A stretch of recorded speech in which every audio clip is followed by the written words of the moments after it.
ഈ സംസാരിക്കുന്ന ഞാൻ ഇന്ന് കേരളത്തിലെ മുജാഹിദ് പ്രസ്ഥാനത്തിൻ്റെ നേതൃത്വത്തെ സംബന്ധിച്ചിടത്തോളം ഷിർക്ക് ചെയ്യുന്ന ഒരു വ്യക്തിയാണ്.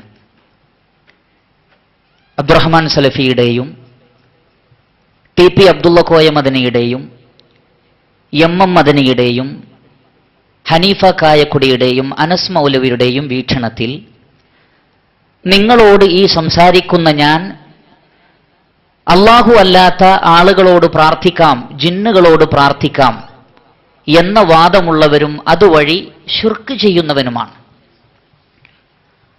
അതുപോലെ എൻ്റെ ജ്യേഷ്ഠൻ മുജാഹിദ് ബാലുശ്ശേരി, സക്കരിയ സലാഹി, അബ്ദുൽ ജബ്ബാർ അബ്ദുള്ള, ഡോക്ടർ അഷ്റഫ് മൗലവി, അതുപോലെ തന്നെ അബ്ദുൽ ജബ്ബാർ മൗലവി, അബൂബക്കർ സലഫി, സുഹൈർ ചുങ്കത്തറ, ഷമീർ മദീനി, ഹംസ മദീനി, ഉമർ കോയ മദീനി, നമ്മൾ ശിർക്ക് ചെയ്യുന്നു.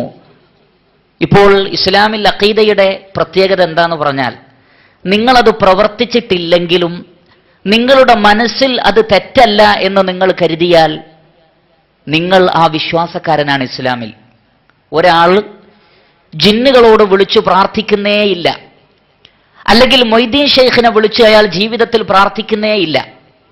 എന്നാൽ അദ്ദേഹത്തിന്റെ വിശ്വാസം, അദ്ദേഹത്തിന്റെ അഖീദ, മുഹിദ്ദീൻ ഷെയ്ഖിനെ വിളിച്ചു പ്രാർത്ഥിച്ചാൽ, സഹായം ചോദിച്ചാൽ അത് ശിർക്കല്ല എന്നാണെങ്കിൽ അയാളെ സംബന്ധിച്ചിടത്തോളം നമുക്കറിയാം അയാൾ മുശ്രിക്കാണ്. കാരണം അയാൾ അത് ചെയ്യുന്നില്ലെങ്കിലും അയാളുടെ ഹൃദയം, കൽബ് അമല് ചെയ്തു കഴിഞ്ഞു. അയാളുടെ കൽബിന്റെ അമലെന്താണ്?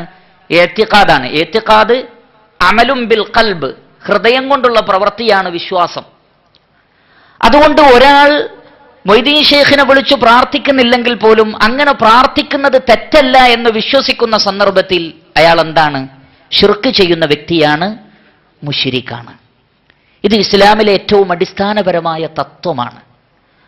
അതുകൊണ്ട് തന്നെ ഇന്ന് കേരളത്തിൽ നിലനിൽക്കുന്ന പ്രശ്നം, യാ ഇബാദല്ലാഹി അഈനൂനി എന്ന ഒരു ഹദീസിന്റെ അടിസ്ഥാനത്തിൽ ഏതെങ്കിലും ഒരു വ്യക്തി പ്രവർത്തിച്ചാൽ അത് ശിർക്കല്ല എന്ന വാദം തെറ്റാണ് എന്നും, യാ ഇബാദല്ലാഹി അഈനൂനി എന്ന വിളി ശിർക്കാണ് എന്നും, അതിൽ തെറ്റില്ല എന്ന് പറയുന്നവരൊക്കെ ശിർക്ക് പ്രചരിപ്പിക്കുന്നവരാണ് എന്ന വാദമാണ് ഇന്ന് കേരളത്തിൽ നിലകൊള്ളുന്നത്.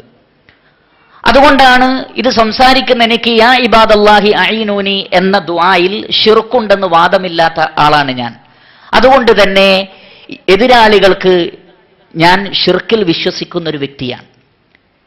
അതുപോലെ തന്നെ ഈ വാദം ആരെല്ലാം അംഗീകരിക്കുന്നുണ്ടോ അവരിൽ ചിലരുടെ പേര് മാത്രമാണ് ഞാൻ നേരത്തെ പറഞ്ഞത്. അവരൊക്കെ ഇതിൽ ശിർക്കില്ല എന്ന് പറയുന്നവരാണ്. അതുകൊണ്ട് തന്നെ മറുകക്ഷിയുടെ വാദപ്രകാരം ഇവരെല്ലാം ശിർക്കിന്റെ അഖീദയുള്ള, ശിർക്ക് വിശ്വസിക്കുന്ന, അതുവഴി ഒരു തൗഹീദി പ്രസ്ഥാനത്തിൽ നിൽക്കാൻ പാടില്ലാത്ത, പുറത്തു പോവേണ്ട ആളുകളാണ്. അതുകൊണ്ടാണ് അവരെന്ത് ചെയ്തത്? പുറത്താക്കിയത്. പത്രങ്ങളിൽ വാർത്ത വന്നത് എന്താണ്? ജിന്നുകളോട് വിളിച്ചു പ്രാർത്ഥിക്കാമെന്ന വാദമുള്ളതിനാൽ, അത് തിരുത്താൻ തയ്യാറില്ലാത്തതിനാൽ സക്കരിയ സലാഹിയെ പുറത്താക്കുന്നു എന്നാണ് പറഞ്ഞിട്ടുള്ളത്. അപ്പോൾ യഥാർത്ഥത്തിൽ തത്വം ഇതാണ്: ജിന്നുകളോട് പ്രാർത്ഥിക്കാം, യാ ഇബാദല്ലാഹി അഈനൂനി എന്നതിൽ ശിർക്കില്ലാത്തതിനാൽ അതിന്റെ വാദം, അതിന്റെ അർത്ഥം ജിന്നുകളോട് പ്രാർത്ഥിക്കാമെന്നാകുന്നു, അവരോട് സഹായം ചോദിക്കാമെന്നാകുന്നു എന്ന് പറഞ്ഞുകൊണ്ടാണ് ഇത്തരത്തിലുള്ള നടപടികൾ കാണുന്നത്.